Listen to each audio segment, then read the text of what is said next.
Hi, my name's Nolan Ramser, PDJ number 90461. I'm 16 years old from Wichita, Kansas. This is my first year as a professional disc golfer and my first year representing Team Discraft Underground. And I'm going to show you what I'm throwing this year.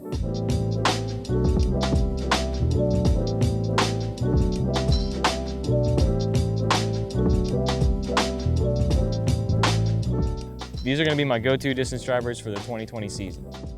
This, first off, is going to be the Z Nuke OS. This one's a little domey, and I think that just adds a little bit extra stability. Usually, if it's wide open and I have plenty of room to throw this is what I'm going to throw.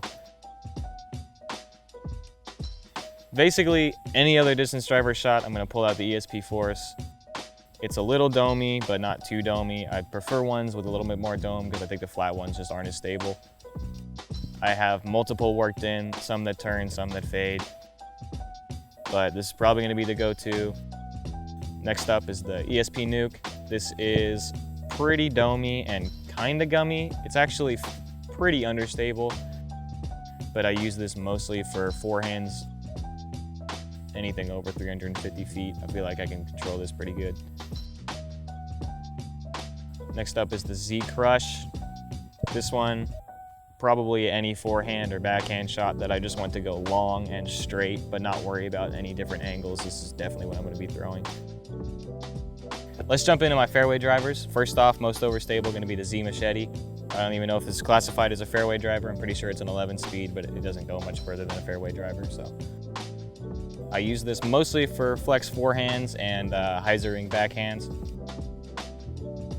Next up is the Z Predator. This was probably my favorite one in the bag. It's definitely the most overstable. It's got this like puddle top, and plastic feels pretty crystally. I don't know why, but it feels like most where you can push it straight and then it hyzers without just dumping like the Z Machete.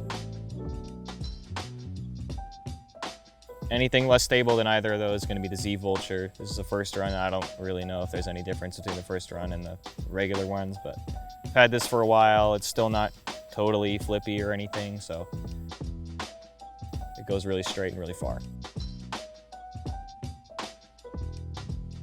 Moving on to the mid-ranges, most overstable, the Z Drone. I probably throw this more than any other mid-range.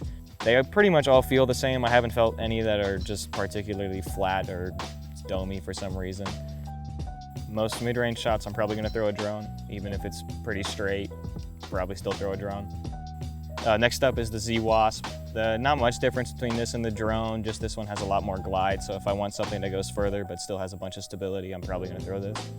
I got one Glow Buzz. I prefer the Glow ones, mostly because they're good canvases, and secondly because they're a little bit more stable than just the regular Z ones. These are good for anything. You can put them on hyzer and they'll hyzer, put them on anhyzer and they'll anhyzer, so.